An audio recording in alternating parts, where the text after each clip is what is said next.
അവളെ ഞാൻ വളർത്താനാണ് നിന്നെ ഏൽപ്പിച്ചത്, അല്ലാതെ കൊല്ലാനല്ല. അച്ഛൻ കാര്യങ്ങൾ അറിയാതെയാ സംസാരിക്കുന്ന. എല്ലാ കാര്യങ്ങളും ഞാൻ അറിഞ്ഞു, വിഷ്ണുവിന്റെ കാര്യമടക്കം.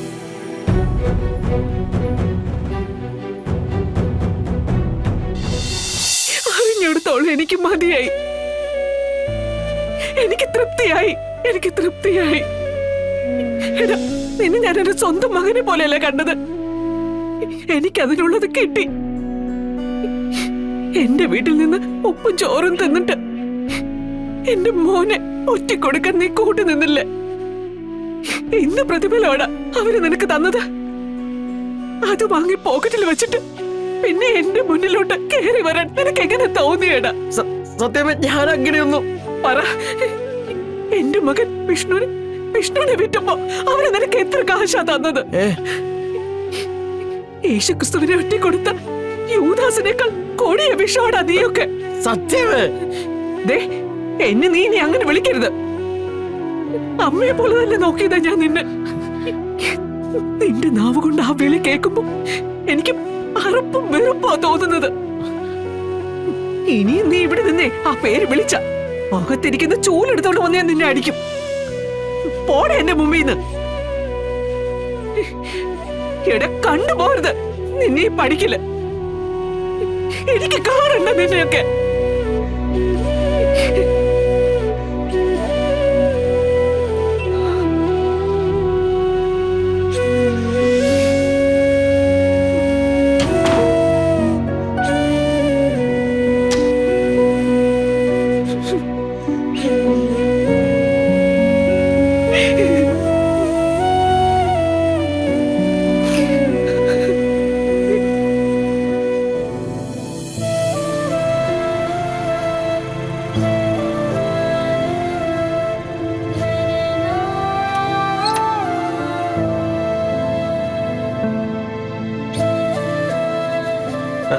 എന്റെ രശ്മ എവിടെ?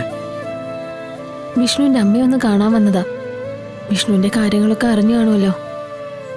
ശാലിനിയോടുള്ള സത്യമയുടെ തെറ്റിദ്ധാരണ മാറണമെങ്കിൽ നടന്ന കാര്യങ്ങളെല്ലാം സത്യം അറിയണം. രശ്മ, എല്ലാം അറിയ എന്നെ വേണം. പക്ഷെ അതിപ്പോ വേണ്ടെന്ന് ഞാൻ പറയൂ. ഞാനിപ്പോ അത് അറിയിക്കാൻ പോയതിന് ശരിക്കും അനുഭവിച്ചതുകൊണ്ട് പറയാ. ഇപ്പോ ഇതും പറഞ്ഞ് അങ്ങോട്ട് ചെല്ലണ്ട. എന്നെ ചൂലെടുത്ത് അടിക്കുമെന്ന് വരെ പറഞ്ഞു. രേഷ്മനെ ചിലപ്പോ അടിച്ചു എന്ന് വരെ ഇരിക്കും. വിഷ്ണുവശന്റെ കൂടെ മുഴുവൻ സമയം നടന്നത് രേഷ്മയല്ലേ? പിന്നെ ഇതൊക്കെ ഒന്ന് അറിയിക്കാൻ എന്താ ഒരു വഴി? ഉടനെ ഇത് പറയണ്ടെന്ന് ഞാൻ പറയും. നമ്മളെല്ലാവരും അവരെ ചതിച്ചു എന്ന് പറഞ്ഞിട്ട് സത്യം ഇരിക്കുന്നത്. നമ്മൾ എന്ത് തന്നെ പറഞ്ഞാലും ഏട്ടത്തിമ്മ പറഞ്ഞു വിട്ടിട്ടാണെന്നേ കരുതും. ഈ വാശിക്കും ദേഷ്യത്തിനും ഒരു കുറവ് കിട്ടട്ടെ.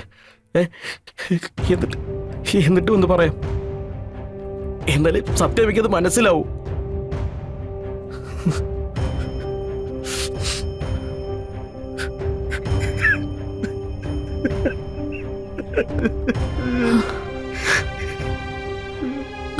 അത് കമല, അതിപ്പോ സത്യങ്ങൾ സത്യം അറിയണം. അത് പറഞ്ഞ് ബോധ്യപ്പെടുത്തുവാൻ ഇനിയുള്ള ഒരേ ഒരാൾ വിഷ്ണുവാശന്റെ കൂട്ടുകാരെ നിലയ്ക്ക് രേഷ്മ മാത്രമേ ഉള്ളൂ. അത് ഇങ്ങനെ ഒരു സിറ്റുവേഷനിൽ കൊണ്ടുപോയി ആ അവസരം നഷ്ടപ്പെടുത്തണ്ട.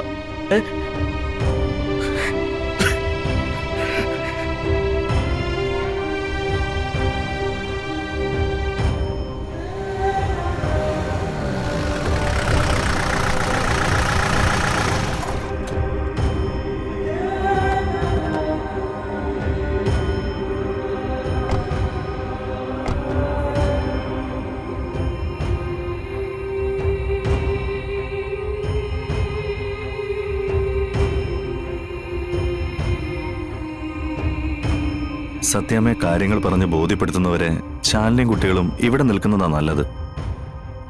വേറെ എവിടെ നിന്ന് ഇറക്കി വിട്ടാലും ഇവിടുന്ന് നിങ്ങളെ ആരും ഇറക്കി വിടാൻ പോകുന്നില്ല.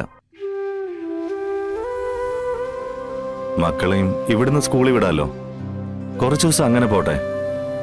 അതിനുള്ളിൽ എന്തെങ്കിലുമൊക്കെ പറഞ്ഞ് സത്യമേ കാര്യങ്ങൾ ബോധ്യപ്പെടുത്താം.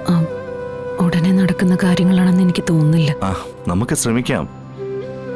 ശാലിനി ആദ്യം കുട്ടികളെ വിളിച്ച് അകത്തേക്ക് ഇല്ല. ഞാൻ രാവിലെ കുട്ടികളെ വിളിച്ച് സ്കൂളിൽ കൊണ്ടാക്കാൻ വരാം. മക്കളെ ചെല്ല. ശിവനങ്ങള് വരുമല്ലോ അല്ലേ? ആ, ഉറപ്പായിട്ടും എത്തിയിരിക്കും. ഒക്കോ. വാ.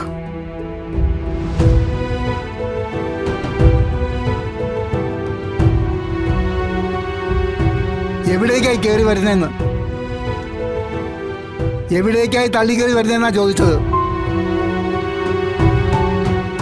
ഈ വീട്ടിൽ കയറാൻ പറ്റില്ല. അച്ഛൻ അച്ഛൻ എന്തൊക്കെയായി പറയുന്നേ?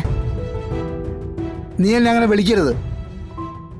നീയേ ഒരു കളിയാ, ചതിക്കുന്നവളാ, രഹസ്യങ്ങൾ മനസ്സിലൊളിപ്പിച്ച് ആളുകളെ വഞ്ചിക്കുന്നവളാ. ആ നിലയ്ക്ക് കുടുംബശ്രീ ശാരദയുടെ വീട്ടിലേക്ക് കയറാനോ താമസിക്കാനോ യാതൊരു യോഗ്യതയില്ല. അച്ഛൻ എന്തൊക്കെയോ മനസ്സിൽ വെച്ചായി സംസാരിക്കുന്ന? അതെ, നീ ചെയ്തിട്ടുള്ള കാര്യങ്ങളെല്ലാം എൻ്റെ മനസ്സിലുണ്ട്. അതുകൊണ്ടാണ് ഞാൻ പറയുന്നത്, ഈ വീട്ടിൽ കയറാൻ പറ്റില്ല. സത്യാമ്മ അവിടെ ശാലിനിയെ കയറ്റുന്നില്ല. അത് സത്യാമ്മയുടെ വീടാണെന്നെങ്കിലും വിചാരിക്കാം. പക്ഷെ ഇവിടുന്നും കൂടെ ശാലിനി ഇറക്കി വിട്ടാം, പിന്നെ ശാലിനി എവിടെ പോവും? അതൊന്നും എനിക്കറിയേണ്ട കാര്യമില്ല. ഇവളെ പോലെയുള്ള കള്ളികൾക്ക് ഈ വീട്ടിൽ സ്ഥാനമില്ല. അച്ഛൻ കുറെ നേരമായിട്ട് കള്ളിന്നൊക്കെ വിളിച്ച് ആരോപണങ്ങൾ ഉന്നയിക്കുന്നതല്ലാതെ ഞാൻ ചെയ്ത തെറ്റെന്താണെന്ന് പറഞ്ഞില്ലല്ലോ. ശാരികയുടെ മോളെവിടെ? അവളെ ഞാൻ വളർത്താനാണ് നിന്നെ ഏൽപ്പിച്ചത്, അല്ലാതെ കൊല്ലാനല്ല. അച്ഛൻ കാര്യങ്ങൾ അറിയാതെയാ സംസാരിക്കുന്ന? എല്ലാ കാര്യങ്ങളും ഞാൻ അറിഞ്ഞു, വിഷ്ണുവിന്റെ കാര്യമടക്കം.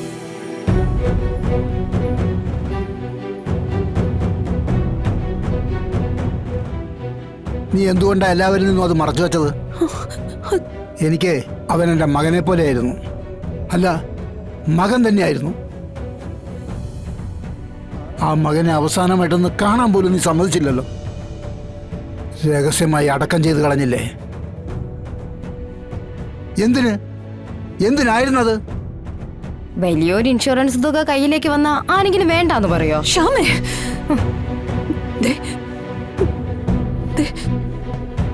നിങ്ങൾ ഈ പറയുന്നത് മഹാപാപോ? വിഷ്ണുവേട്ടന്റെ ജീവിതത്തിൽ സംഭവിച്ച ദുരന്തത്തിന് വിഷ്ണുവേട്ടൻ തന്നെയാ കാരണം.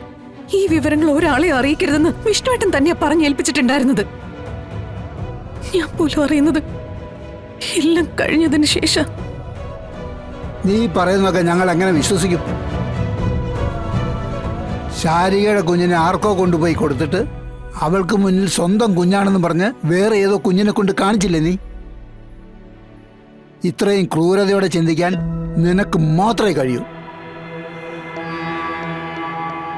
ഈ വീട്ടിൽ നിനക്ക് കയറാൻ പറ്റില്ല. മക്കൾ വേണേ ഇവിടെ നിന്നോട്ടെ, പക്ഷെ നീ അത് ഞാൻ സമ്മതിക്കില്ല. അല്ല, അങ്ങനെ പറഞ്ഞാൽ എങ്ങനെയാ?